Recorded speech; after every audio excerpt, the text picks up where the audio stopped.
குயில் தவிக்கிறதே. சிறகிரண்டும் விரித்து விட்டே இளம் வயது தடுக்கிறதே. பொன்மானே என் யோகந்தான், பெண்தானோ சந்தேகந்தான். என் தேவி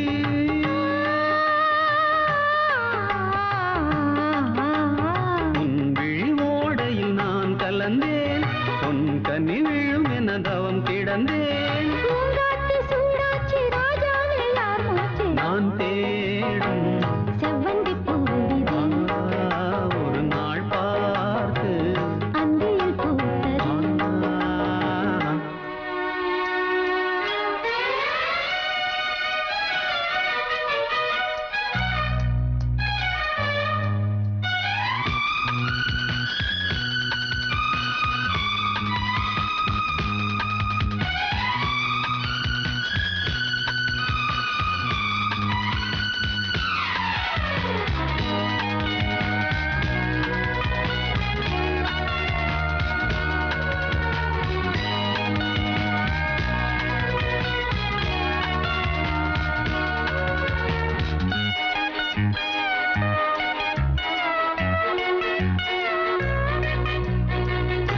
மங்கைக்குள்ள என்ன நிலவரமோ, மஞ்சத்தில் விழும் நிலை வருமோ? அன்னத்தை எந்த விரல் தொடுமோ, என்றைக்கும் அந்த சுகம் வருமோ? கல்லாடும் பெண்மேகந்தான் என்னாலும் உன் வானம் நான். என் தேவா.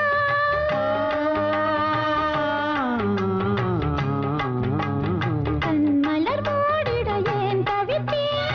என் விரல் நகங்களை தினம் இழந்தேன். தாலாட்டு பாடாமல் தூங்காது என் பிள்ளை நான் தேடும் செவ்வந்தி பூவிதே ஒரு நாள் பார்த்து அந்தியில் பூத்தது. பூவோ இது வாசம், போவோம் இனி காதல் தேசம். பூவோ இது வாசம். போவோம் இனி காதல் தேசம். நான் தேடும் செவ்வந்தி பூவிதே ஒரு நாள் பார்த்து அந்தியில் பூத்தது.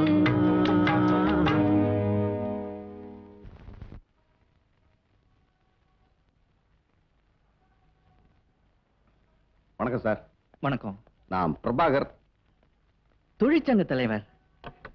உங்களை பத்தி நிறைய கேள்விப்பட்டிருக்கேன். ஆனா சந்திக்கிறது இதுதான் முதல் தடவை. சந்தோஷம். உட்காருங்க ப்ளீஸ். இவர் தொழிற்சங்க செயலாளர் மோகன். Hello sir. நீங்க ஒருத்தர் தான் போலீஸ்காரங்களுக்கு வேலை கொடுக்காத தொழிற்சங்க தலைவர். என்ன இன்னைக்கு இந்த பக்கம் காத்தடிச்சிருக்கு? ரொம்ப நாளா உங்களுக்கு வேலை கொடுக்க முடியலங்கிறது ஒரு குறையாவே இருந்துட்டு இருந்தது. அதான் இன்னைக்கு வந்திருக்கேன். ஏதாவது கலாட்டாவா? எதிர்பார்க்கிறோம். வர்ற 15ஆம் தேதி எங்க ஃபேக்டரியில கேட் மீட்டிங் போடுறோம்.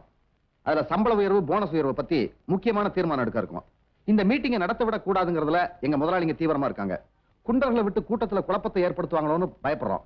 அதனால அன்னைக்கு எங்களுக்கு தகுந்த பாதுகாப்பு கொடுக்கணும் சார். அவ்வளவுதானே? உங்க ஃபேக்டரியை சுத்தி இருக்கு பாருங்க கடைங்க. அதுல இருக்கிற சோடா பாட்டில் எல்லாம் முன்கூட்டியே அரெஸ்ட் பண்ணிடுறேன். அப்புறம் எப்படி கலாட்டம் நடக்கும்? நீங்க ஒரு மனு கொடுத்துட்டு போங்க, நான் பாத்துக்கிறேன். ரொம்ப தேங்க்ஸ் சார். மோகன் எழுதி கொடுத்துருவாங்க. நான் சரிங்க. வரேன் சார். வாங்க.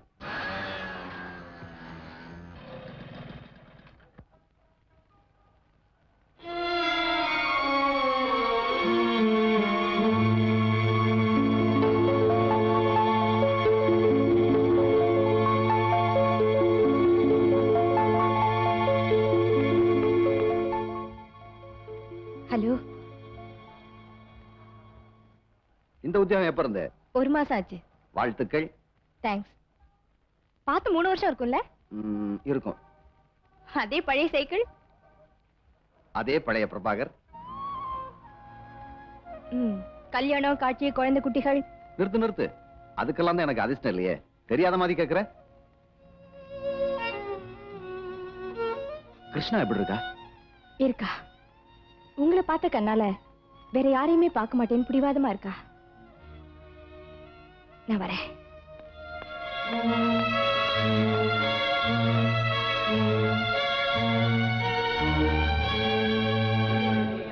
தோழர்களே, தலைவர் நம்முடைய கோரிக்கை மேனேஜ்மெண்ட் தெரிவிச்சிட்டாரு. சம்பளத்துல 150 ரூபாய் கூட்டி கொடுக்கணும். 10% இருந்த போனஸ 15% உயர்த்தணும். அதுக்கு அவங்க ஒத்துழைனா உடனடியா ஸ்ட்ரைக் பண்றோம். இதுல உங்க எல்லாருக்கும் சம்மதம் தானே? தலைவர் பிரபாகரன். பிரபாகரன். வாங்க வாங்க வாங்க. என்ன பெரியவங்க எல்லாம் இந்த ஏழை வீட்டு பக்கம்? ஐயோ தம்பி ரொம்ப நல்ல மாதிரி. பயப்படாத, நாங்க உனக்கு பாதுகாப்பு கொடுக்க தான் வந்திருக்கோம். பல லட்சங்களை கொடுக்கவும் வந்திருக்கோம். பதிலுக்கு ஒரு சின்ன உதவி தான் கேட்கிறோம். சம்பள உயர்வு கிடைக்கலன்னா ஸ்ட்ரைக் பண்ண போறதா உங்க சங்கத்துல ஒரு தீர்மானம் போட்டிருக்கீங்களே, அந்த ஸ்ட்ரைக் நடக்காம நீ பாத்துக்கணும். என்ன யோசிக்கிறேன்? முன்னாள் தொழிற்சங்க தலைவன்ற முறையில நான் உனக்கு வழி சொல்லி தரேன். ஆயுதங்களையும் ஆட்களையும் லாரி லாரியா நான் சப்ளை பண்றேன். அதுக்கு எவ்வளவு செலவானாலும் சரி, பணத்துக்கு நான் இருக்கேன். இந்த அட்வான்ஸ்.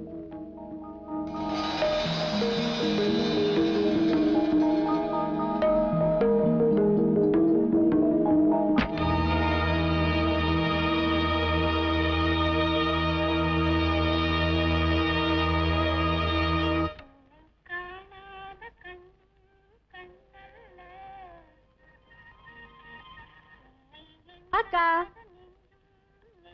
வந்துட்டியாமா?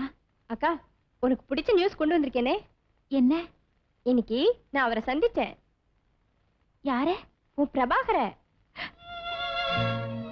நிஜமாவா? ஸ்டேஷனுக்கு வந்திருந்தாரு. எப்படி இருக்காரு? அப்படியே தான் இருக்காரு, கொஞ்சம் கூட மாறல. கல்யாணம் ஆயிடுச்சான்னு கேட்டா அதுக்கு தான் எனக்கு அதிர்ஷ்டம் இல்லையேன்னு நொந்துக்கிறாரு.